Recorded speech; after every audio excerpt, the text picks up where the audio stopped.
আজকে একটা ছোট্ট গল্প বলতে চাই, যাদের ঘরে বৃদ্ধ বাবা মা আছে তাদেরকে।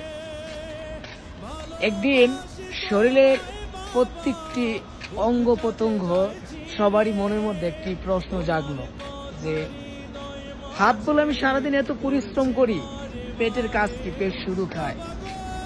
পা বলে আমি এত হাঁটাহাঁটি করি, রিজিকের সন্ধান করি, পেটের কাজ কি? পেট শুধু খায়।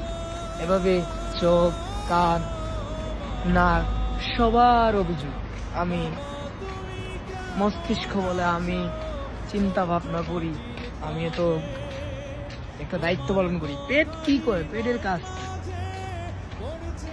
এই অভিযোগ শুনে পেট দুঃখে জর্জরিত। একদিন পেট খাওয়া দাওয়া বন্ধ করে দিল।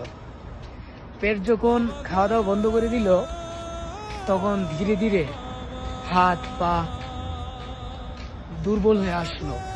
চোখ যেমন কেমন ঝাপসা ঝাপসা দেখছে, শরীরের অঙ্গ প্রত্যঙ্গ সবগুলো দুর্বল হয়ে আসলো। ঠিক তেমনি বৃদ্ধ বাবা রিটার্ন হওয়ার পরে যখন ঘরে বসে থাকে, তার আসলে কোনো কাজ থাকে না।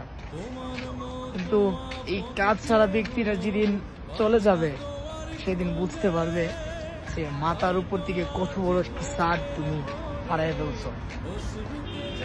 তাই বৃদ্ধ বাবা মারে অবহেলা করার কোনো সুযোগ নাই।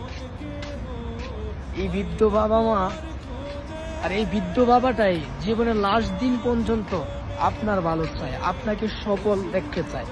আর বাকি যারা দেখতেছো বন্ধু বান্ধব, এমনকি মা, সেও তোমার ভালো চলাফেরা, তোমার যদি ভালো একটা লাইফ লিড করো, মার হিংসা হবে তার মেয়ের জামাইয়ের জন্য, তার একটা মেয়ের জন্য। তার মেয়ে ভালো চলতে পারতেছে না, তার মেয়ে জামাই ভালো একটা পজিশনে নাই, তার হিংসা হবে। কিন্তু একমাত্র ব্যক্তি বাবা, যে বাবা জীবনের লাস্ট দিন পর্যন্ত তোমাকে ভালো দেখতে চায়।